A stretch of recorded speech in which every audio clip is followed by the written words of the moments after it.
হাই সংগীসকল, মোৰ চেনেললৈ আপোনালোকক মই স্বাগতম জনাইছোঁ।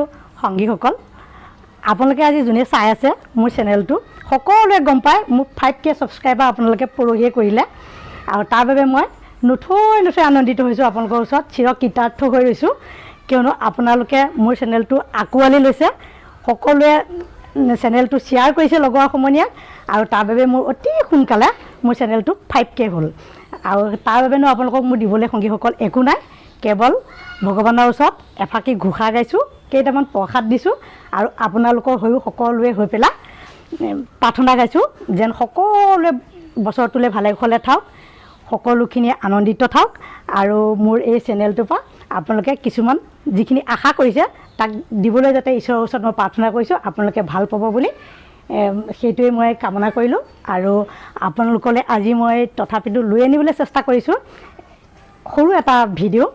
আজি মই আপোনালোকলৈ সৰু ভিডিঅ' লৈ আহিছোঁ, চুলি বিভিন্ন কাৰণত সৰা 2-3টা মাত্ৰ কাৰণ, আৰু তাক আমি বনৌষধিৰে কেনেকৈ নিৰাময় কৰিব পাৰোঁ সেইখিনিয়ে আপোনালোকক আজি মই দেখুৱাম। আহকচোন তেনেহ'লে সংগীসকল, ভিডিঅ'টো মই আৰম্ভ কৰোঁ।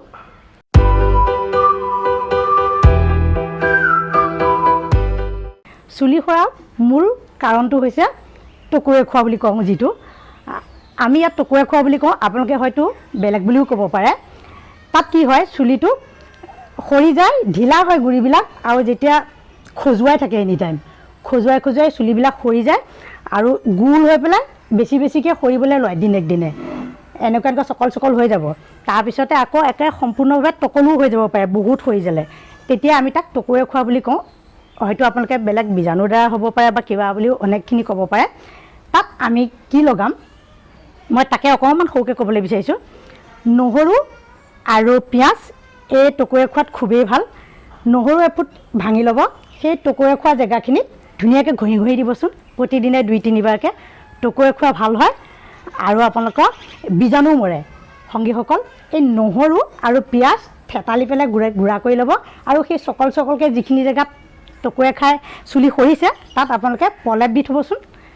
এনেদৰে আপোনালোকে যদি 3-4 দিন প্ৰলেপ দিয়ে তেনেহ'লে বীজাণু মৰিব আৰু টকুৰে নাখায়। সংগীসকল, আৰু কেইটামান কৰিবচোন আপোনালোকে। মহানিমৰ পাত আৰু চিৰঠাৰ তিতা একেলগে আপোনালোকে পিচি পেলাই মূৰত সানি থ'বচোন, এই টকুৰে খোৱাৰ পৰা আপোনালোকৰ ভাল হ'ব। আৰু সেই চিৰঠা তিতা আৰু শুকুতা তিতা আপোনালোকে খাবও। আৰু কৰিব কি, জেতুকাৰ গুটি ল'ব, নৰসিংহৰ পাত ল'ব, নাৰিকল তেল অকণমান ল'ব, লৈ পেলাই খুব মিহিকৈ পিচি আপোনালোকে মূৰত সানি থ'ব। আপোনালোকৰ এই টকুৰে খোৱাৰ পৰা ভাল হ'ব, আৰু চুলিৰ কাৰণেও ভাল সেইটো।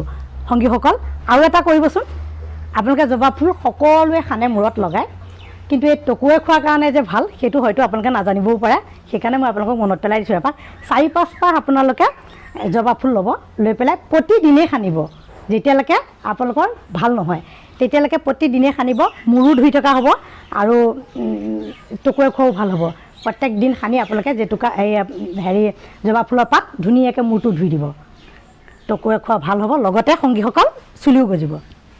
সংগীসকল, এই চিৰঠা তিতা আৰু মহানিমৰ পাত যে আপোনালোকক মই ঘঁহিবলৈ কৈছোঁ, ইয়াত টকুৰে খোৱাৰ কাৰণেতো ভালেই, আৰু লগতে কাৰোবাৰ যদি ওকণি আছে সেই ওকণিও মৰে। কিন্তু বহুতৰ চুলি আমাৰ উফি হ'লেও সৰে, কিন্তু তেতিয়া আমি কি কৰিম, প্ৰথমতে আমি গোলনেমু সানিব লাগিব। গা ধোৱাৰ আগতে 15 মিনিটমান গোলনেমুৰ ৰস আমি মূৰত সানি থ'ম, তাৰপিছত গাটো ধুই পেলাম, মূৰ গা তিয়াই আমাৰ উফি নাইকিয়া হ'ব।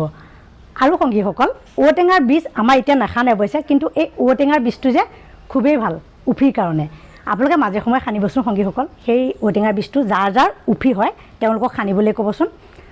আৰু এটা সানিব আপোনালোকে, শিলিখা আৰু আমলখি একেলগে পিচি পেলাই আপোনালোকে তাৰ ৰসটো সানি থ'বচোন, উফিৰ কাৰণে খুবেই ভাল।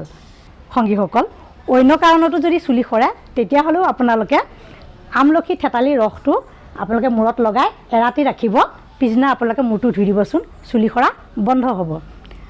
আৰু এটা আপোনালোকে কৰিব পাৰে, সুমথিৰা টেঙাৰ ৰস 2 চামুচ ল'ব, মাটি কঁঠালৰ ৰস 2 চামুচ ল'ব, লগতে 6 টোপালমান মৌ মিহলাই ল'ব, মূৰত ঘঁহি সানিব, 2-3 ঘণ্টামান ৰাখি আপোনালোকে মূৰটো ধুই দিবচোন।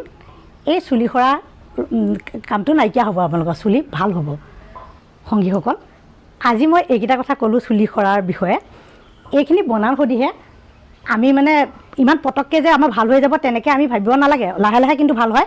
কাৰণ যিহেতু আমি আগতে এইসমূহেই সানিছিলোঁ, সানি আমি ভাল পাইছিলোঁ, সেইকাৰণে মই আপোনালোকৰ আগত এইখিনি কথা মই শ্বেয়াৰ কৰিব বিচাৰিছোঁ।